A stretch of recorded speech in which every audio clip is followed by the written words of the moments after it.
Thanks for coming back in. Helena just got off an airplane 15 minutes ago, but it does look like she's ready. So Helena Lidelow will be presenting here. Her PowerPoint or her presentation will be here. I was really hoping Helena would, she just gave a keynote at the Industrialized Construction Forum in Stanford, and I begged her to come here. She kindly said, well, look, I'll be on an airplane, but I will share the presentation now. And I think she's unique that she's working at volumetric building companies in the US as the CTO, an amazing company, and she can offer that unique perspective of what is it like to go from a leadership in Sweden to a very much high prominent leadership position in the US. Helena, is the sound working? I think I can hear you really well. Can you hear me? I can hear you fine. Please begin. Thank you. How do I advance the PowerPoint? Do I just tell you? Just a moment, I'll check. Yes.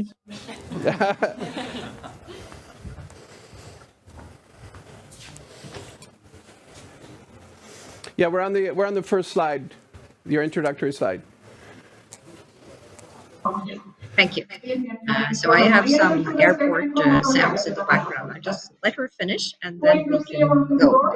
Or are you okay with me like this? We're happy to do so. Even if we have the background noise, if you could just continue. I will. All right, so Sweden. Well, someone claimed, officially, not me, that Sweden is the #1 in innovation in the EU a few weeks ago. And the reason for that is the culture that we've built over the years. So I brought this as an example of what Swedish, and I also think Danish design would look like. Utilitarian, functional, inclusive design, much created to serve everyone, and also a very balanced approach to using natural resources in wood and steel. And this was the contrast with the design that I see happening on the US and American continent. So you can take the next slide, please. So what happened really between the two worlds here, Europe and Sweden specifically, and the US, is that US actually made a few significant inventions that we benefit from today in industrialized construction. So the US was the first ones to organize dimensional lumber and machine-made nails, which were a big part of the boomtown expansion during the exploration of the West in the 1800s. Now we went over to the US and learned from them about cookie cutter designs, and the first house factories that were built here in Sweden and adjacent countries too in the 1920s. Now the US, they built the first modular home ever built in 1929, and that led to the big development in the US around manufactured homes, where a more common word is the trailer parks or the trailer homes, and it's not considered a very good place to live right now. And they are constructed with pretty poor technique. So the alignment with modular in the US is really a stigma for the industry there. We went over there and looked at their factory structure, came home and started building modular and panel factories, but never went towards the manufactured homes. So this method became a way for Sweden and many other countries in Europe to solve the housing crisis that resided after World War in the 60s. US had a similar program that was called Operation Breakthrough. It resulted in a lot of prototypes, but it had no long-lasting effect on the industrialized construction industry. Approximately 3 to 5% penetration as we speak right now. And on the other hand, in Sweden, this Million Homes program, that was a direct parallel to Operation Breakthrough, resulted in an industry with 70 plus factories, mechanized and automated, and a penetration of industrialized construction of 45%. So the development in these two countries has been similar, but very different still. The outcome is appallingly different. So you can take the next slide, please. So I worked here for 12 years, Lindbäcks Bygg, which is a company in the northern part of Sweden, where we produced, and they are still producing, multi-story, multi-family homes using modular technology. This is a snapshot from the factory, and it's available on the internet if you want to download for yourself at some point. You can see that the structure in this facility is clearly inspired by the manufacturing industry at large. So on your far left is the modular assembly line. In between, there is a walkway for people to work.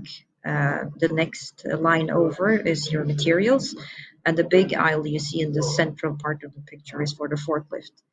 This is exactly what you would find if you were to enter an automotive factory. The degree of automation in this facility is one of the highest available on the European continent. There are other facilities, for example, in Estonia, Germany, and Netherlands, who are at par. But at the time, we had a very good success with this factory. It opened in late December 2017. And apart from being a very tangible and practical flow here that's easy to understand, it also has a digital backbone with digital drawings and machine files distributed to each station through an MES system. So the next one, please.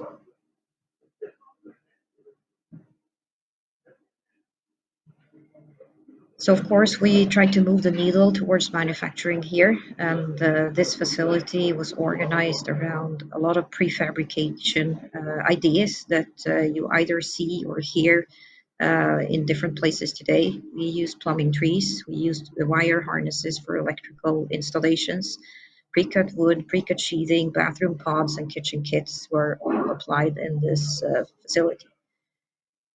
And you can take the next one, please. And we also created a subsidiary company that made the bathroom pods to keep up with our flow. The prevalent material that you use in Sweden to complete a bathroom is tile, both for the floors and the walls. And the curing time for tiling is not something that you want to have inside your assembly line because you simply can't wait that long. So we separated that out as a separate business, and they still run. And the entire organization for them was driven by a takt time in the main plant of 30 minutes, which was the plan all along for this facility to be able to output one module every 30 minutes. And this is a glass fiber composite pod that was created. So it is lightweight and moisture proof all the way through. Next one, please. So this is where I was taught myself through working with the development of the facility, the method of the 4 M's, materials, machines, methods, and manpower. And now you have to look at all these 4 M's at every station in the facility when you're developing your workflow. So there is a sort of science behind developing and standing up a facility that I now can employ when I come to working in the US. So the next slide, please. And the results are always interesting to talk about. At the peak, we produced a 37-minute takt time, which then requires everyone, both in design and in prep and with machine files and materials and everything, to adhere to that 37-minute takt time. So we had stand-up meetings every morning. We had constant communication between the shop floor and the design department. I was the one who led the design department at the time, and the gentleman on the picture, Henrik Hauptmann, was the factory manager. So we had many interactions during those days. And the results in terms of recognition, the Wallline team was nominated to the Lean Forward Prize in 2021. And this is not the Lean Construction Prize, this is the overall Lean Prize for all industries. So they were very proud to be part of that category. we had visitors coming in from New Zealand, USA, Canada, Germany, Norway, Finland, UK, Australia, China, and just asking us, what have you done? How did you do it? How did you come up with this? And it was a very interesting time to be part of Index. We had a lot of digital tools that were developed for daily huddles, visual planning, because we were running this with a lean strategy. And many of the words I use are still from this experience. And we also grew our suppliers underneath it. Our window supplier, our balcony supplier, our supplier for digital tools, we all had a very close relationship with them and pushed them to new limits. And I think that was very valuable because that network that was created during that time was an expansion of what was possible at the time. So this was really something that became good for the industry, not only for Lindbeck's, but also for the other companies on the Swedish market. Next one, please. So we have to forget, or never to forget, that construction exists in a context. So the easiest way, if you flip to the next slide, please, to kill a company is to actually do something that cannot be done in the facility. So I illustrate this by, and I need you to click 3 times now. I illustrate this by 3 curves. So first one would be our market price, which is the black one.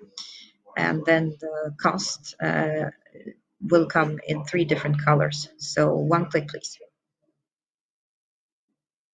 So traditional construction is always trying to hit a certain margin for the job, and they adjust their different types of methods and their resources to be able to do that.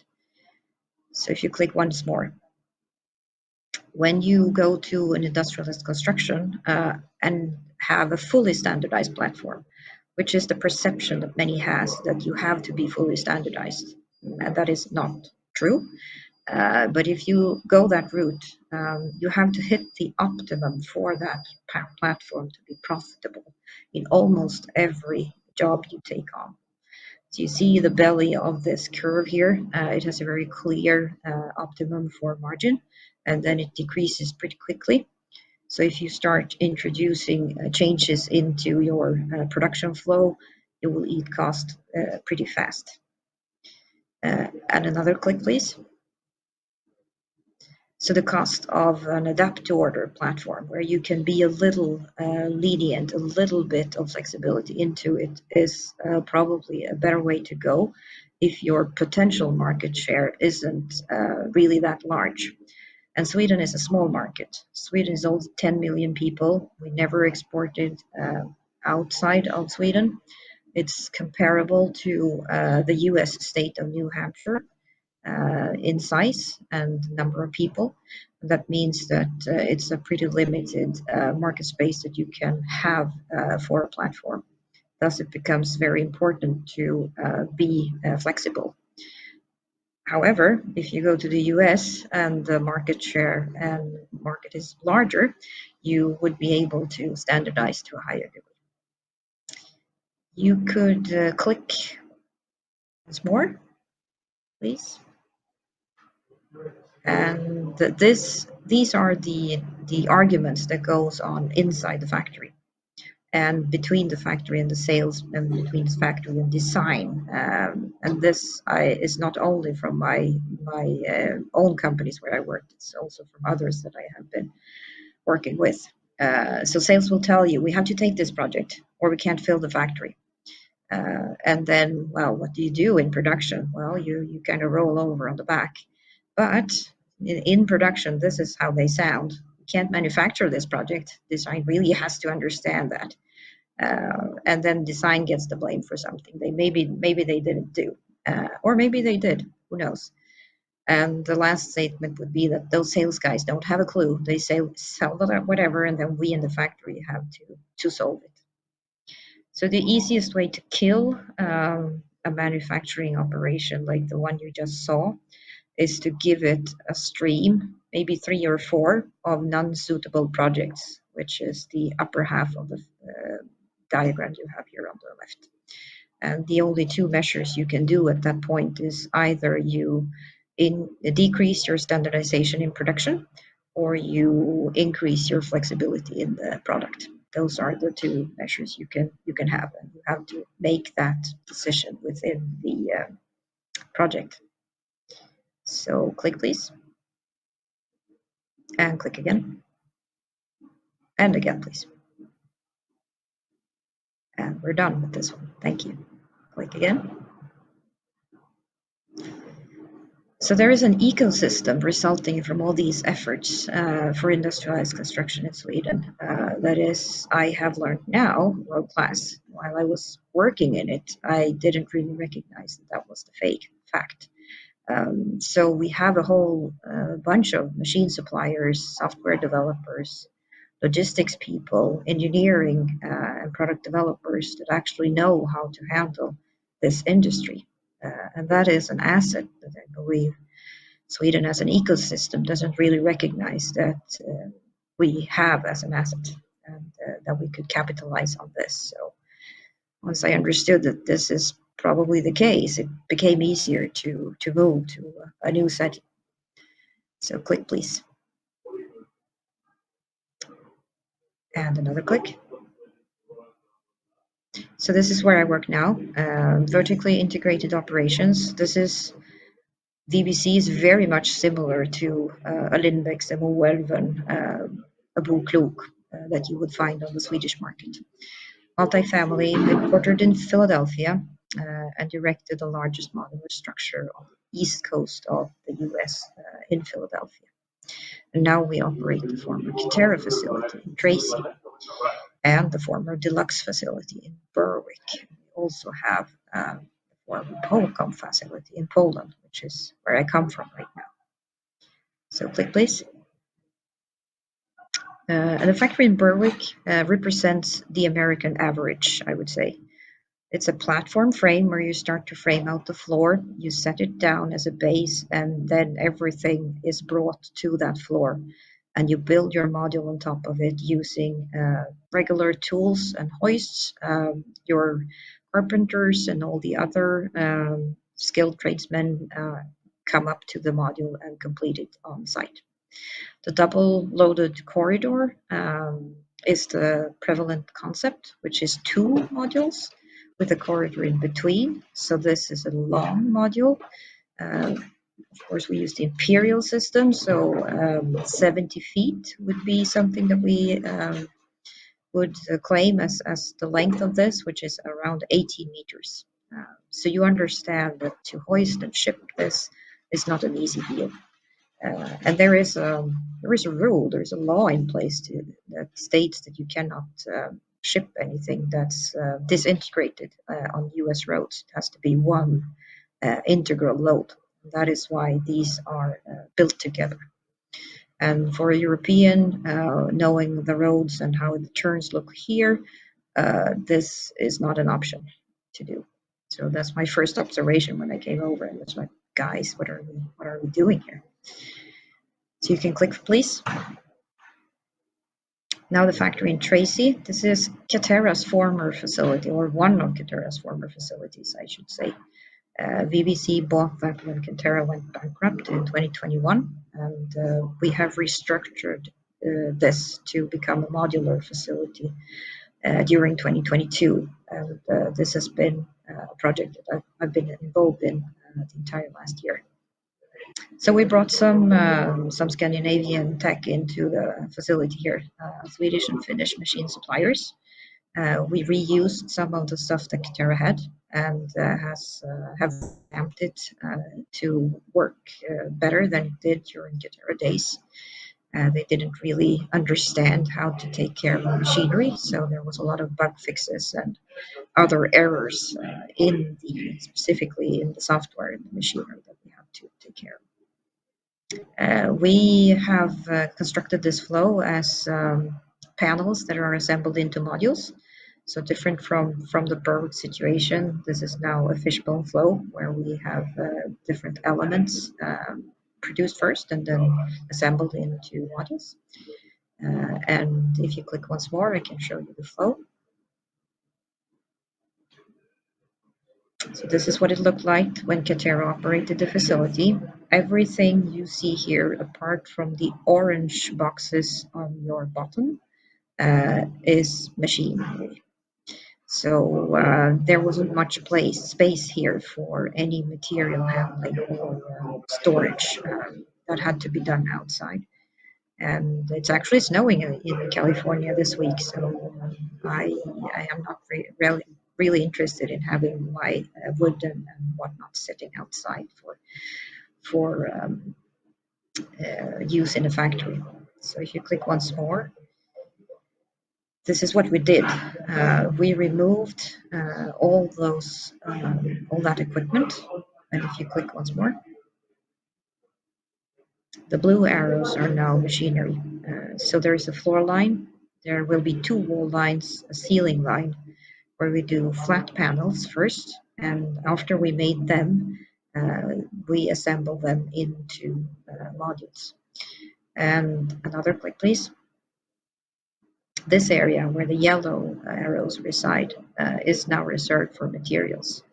So I can store 2 weeks of production, probably more, I have discovered after I made this diagram, in the facility now. And that's very much needed with the latest years of volatility in the supply chain.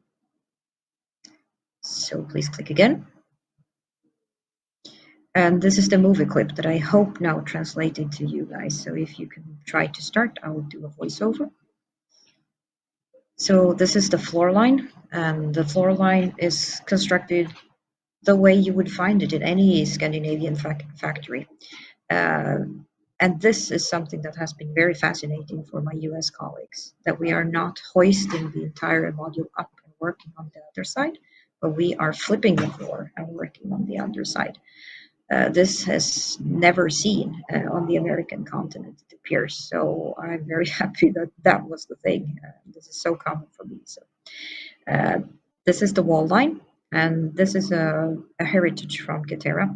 It's a Randic line, comes from Sweden, and I was very happy when I entered the floor and saw that this was sitting here because I know how this works.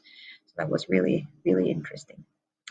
We made a new ceiling line where we stand up the ceiling midway. So here is a stand where we flip the ceiling up, and now we can sand the ceiling before it becomes a module.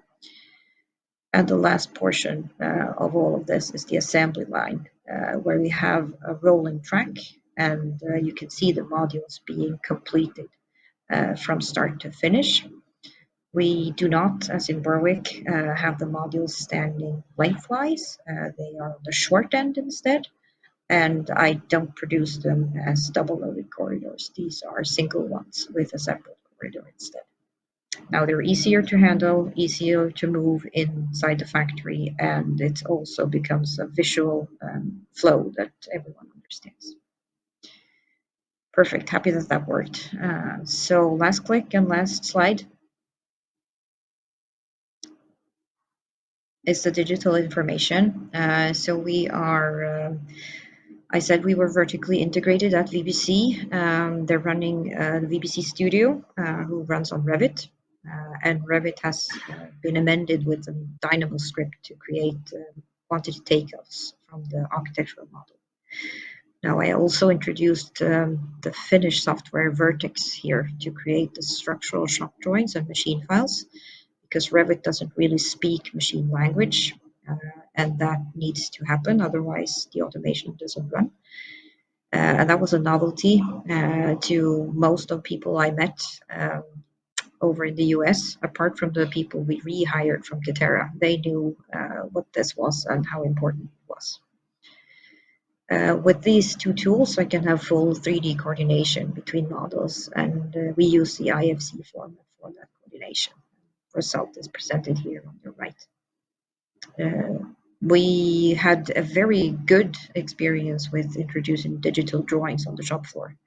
When I worked at Lindbeck's, that took 3 years. When I came over here to BBC, it took 3 months for them to adhere to that. And I think the closeness to Silicon Valley really helped here.